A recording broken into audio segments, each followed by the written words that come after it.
கடந்த 5 ஆண்டு காலம் இந்த தமிழகத்தில் நடத்தி கொண்டிருக்கிற திமுக அரசு, திரு ஸ்டாலின் தலைமையிலான அரசை தூக்கி எறிகிற, அப்புறப்படுத்துகிற ஒரு அருமையான வாய்ப்பு நமக்கு கிடைத்திருக்கிறது. வருகை தந்திருக்கின்ற தேசிய ஜனநாயக கட்சியினுடைய அனைத்து பொறுப்பாளர்களும், அனைத்து நிர்வாகிகளும் ஒற்றுமையாக இருந்து பணியாற்ற வேண்டும். யார் வேட்பாளர் என்பது நமக்கு முக்கியமில்லை. நம்முடைய நோக்கம், லட்சியம் இந்த அரசு கஞ்சா அரசு, போதை அரசு, மக்கள் விரோத அரசு, ஏழைகளை பற்றி சிந்திக்காத அரசு, இந்த ஸ்டாலின் அரசை தூக்கி எறியப்பட வேண்டும். அது மட்டும்தான் நம்முடைய லட்சியம். மக்களிடம் எடுத்து சொல்லுங்கள், வாக்காளரிடம் எடுத்து சொல்லுங்கள். இந்த அரசனுடைய தவறுகளையும் குறைகளையும், நீ நல்லவனா இருந்தா, உன் ஆட்சி மேல நம்பிக்கை இருந்திருந்தா நீ 5000 கொடுக்கிற? யார் வீட்டுக்கு காசு கொடுக்கிற? யார் வீட்டு காசு கொடுக்கிற?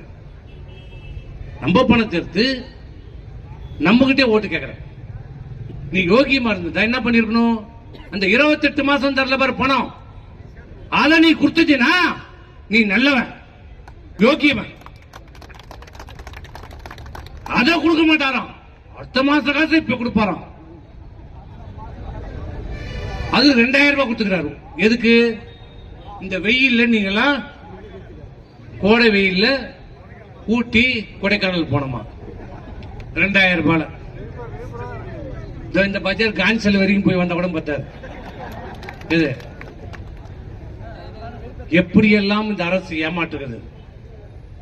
தினந்தோறும் வசனம், கவிதை சொன்னார். கனவு காணும் அவர் சொல்றார். அப்துல் கலாம் கனவு காணும் சொன்னார். இவர் அதை விட ஒரு படி மேல போய் உங்கள் கனவை சொல்லுங்கள், உங்க கனவை சொல்லுங்க. இவர் நிறைவேற்ற. ஆமா, எனக்கு நயன்தாரா போகணும். இவர் கனவு நிறைவேற்றுறா? கேப்பா, நயன்தாரா எனக்கு கல்யாணம் பண்ணி கேப்பா, கனவு நிறைவேற்றுவாரா? முக்கியமான கண்டென்ட் போய் தட்டி விடுறியா? அது எப்ப கேக்குறாரு? ஆட்சி போயிடுச்சு, ஆட்சி போயிடுச்சு. அப்ப சொல்றாரு, உங்க கனவை சொல்லுங்க, நான் நிறைவேற்றுறேன். 5 வருஷம் என்ன பண்ணாருன்னு தெரியல. 5 வருஷம் என்ன செய்திருந்தாருன்னு தெரியல. 5 வருஷம் என்ன பண்ணாரு? நடக்கிறாரு, ரன்னிங் போறாரு, சைக்கிள் ஓட்டுறாரு, பைக் ஓட்டுறாரு, கார் ஓட்டுறாரு. ஒன்னும் ராக்கெட் தான் ஓட்டல. இப்ப அமிச்சிடலாம், ஒரே விழா ராக்கெட்ல அமிச்சிடலாம். அதோடு திரும்பி வரக்கூடாது, வரக்கூடாது. இப்படி மக்களை ஏமாற்றுகிற விதமாக